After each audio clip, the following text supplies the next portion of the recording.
Hello viewers, आज मैं आप लोगों के साथ कुछ ऐसे टिप्स शेयर करने जा रही हूँ जिनकी सहायता से आप अपने बोर्ड के एग्जाम्स को बहुत सफलतापूर्वक कर सकते हैं। अभी नेक्स्ट मंथ से प्री बोर्ड शुरू हो जाएंगे, फर्स्ट प्री बोर्ड, फिर सेकंड प्री बोर्ड और फिर फाइनल्स। तो आप लोगों में एक एंजाइटी सी है कि बोर्ड का एक डर है, डर वाली कोई बात नहीं है।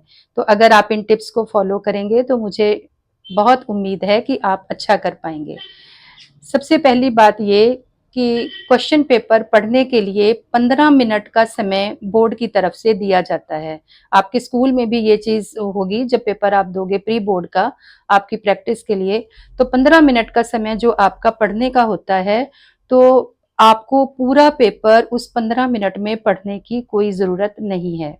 अगर हम हिंदी के पेपर की बात करें तो जो फर्स्ट क्वेश्चन है वो अपठित गद्यांश followed by अपठित Kavyansh.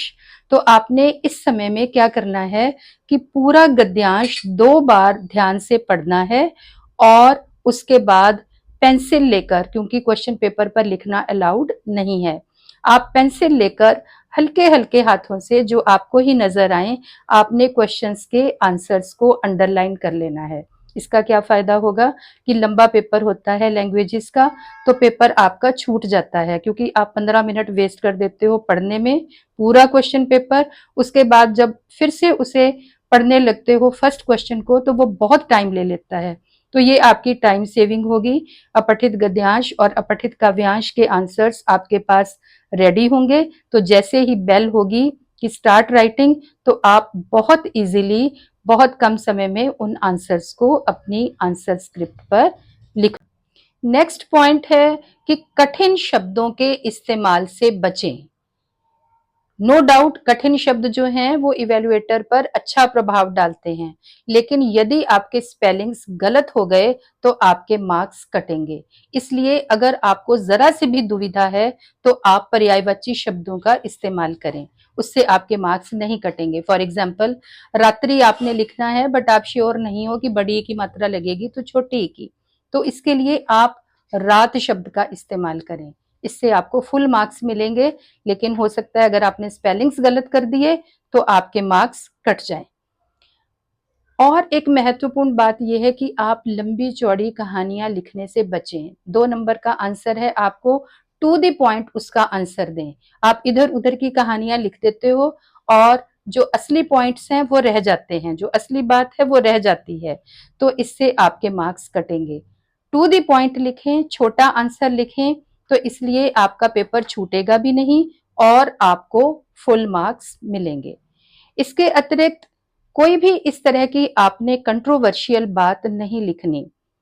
For example, कोई राजनीतिक विषय पर कोई बात आ जाए, कोई क्वेश्चन आ जाए, जैसे वो ये है कि आप अपने चौराहे पर किसकी मूर्ति लगाना चाहोगे, किस नेता की, तो आप कोशिश कीजिए कि ऐसे नेता का नाम आप लिखें जो नॉन कंट्रोवर्शियल हो। कंट्रोवर्सी में आपने नहीं फंसना।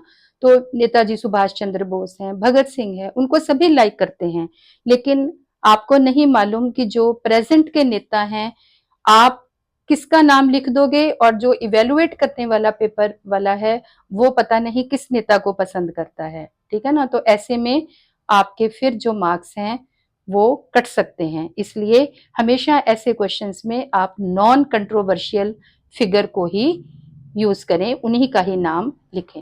नेक्स्ट जो पॉइंट है वो ये है कि चॉइस वाले क्वेश्चंस में कई बार बच्चे ये स्पष्ट नहीं करते कि वे कौन सा क्वेश्चन करने जा रहे हैं। इससे जो इवेलुएट करता है उसे कई बार समझ में ही नहीं आता कि आपने कौन सा जो ऑप्शन लिया है, किस क्वेश्चन को आप कर रहे हो। तो आप क्लियर कट, अगर अपठित गद्यांश 2 हैं तो आप क्लियर कट लिखिए कि आप फर्स्ट कर रहे हो या सेकंड कर रहे हो, नहीं तो इवेलुएटर अपने हिसाब से इवेलुएट कर देगा और कई बार इससे आपके जो मार्क्स हैं वो कट सकते हैं।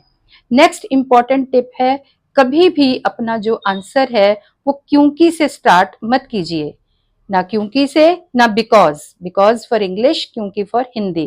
क्योंकि जब हम क्योंकि से स्टार्ट करते हैं तो इसका मतलब ये है कि आधा आंसर आपने नहीं लिखा। तो जो स्टेटमेंट होती है उस स्टेटमेंट को, फुल स्टेटमेंट को लिखकर फिर आगे लिखिए क्योंकि, इस तरह से जो भी आपने लिखना है। तो कभी भी आप क्योंकि और बिकॉज से अपना आंसर स्टार्ट मत कीजिए। नेक्स्ट जो इम्पोर्टेंट टिप है, कभी भी ओवर अटेम्प्ट क्वेश्चंस को मत कीजिए। स्कूल में कई बार आपका चल जाता है कि आपने फॉर एग्जांपल एक अनुच्छेद लिखना है, आपने एक अनुच्छेद स्टार्टिंग में लिख दिया, एक एंड में जाकर लिख दिया कि टीचर को नहीं पता चलेगा। हो सकता है कभी ना भी पता चलता हो, लेकिन बोर्ड में ये स्मार्टनेस पॉसिबल नहीं है, क्योंकि आंसर शीट के बाहर जो मार्क्स लिखे जाते हैं, ठीक है, तो वो मार्क्स एक बार किसी ने इवेलुएटर ने लिख दिए क्वेश्चन नंबर इसके ये मार्क्स, अगर आप दोबारा उस आंसर को लिखोगे तो आपका कोई फायदा नहीं है, उसको काट दिया जाएगा और उसके ऊपर लिख दिया जाएगा ओवर अटेम्प्ट। अनुच्छेद की बात कर रही हूं तो अनुच्छेद के साथ ही आपने ये याद रखना है कि अनुच्छेद आपने एक ही पेज पर लिखना है, क्योंकि अनुच्छेद मीन्स पैराग्राफ। उसमें ना तो आपने सब हेडिंग्स देने हैं, ना सब टाइटल्स देने हैं, ना आपने पैराग्राफ्स चेंज करने हैं। एक ही पैराग्राफ रहेगा और सेम पेज पर रहेगा।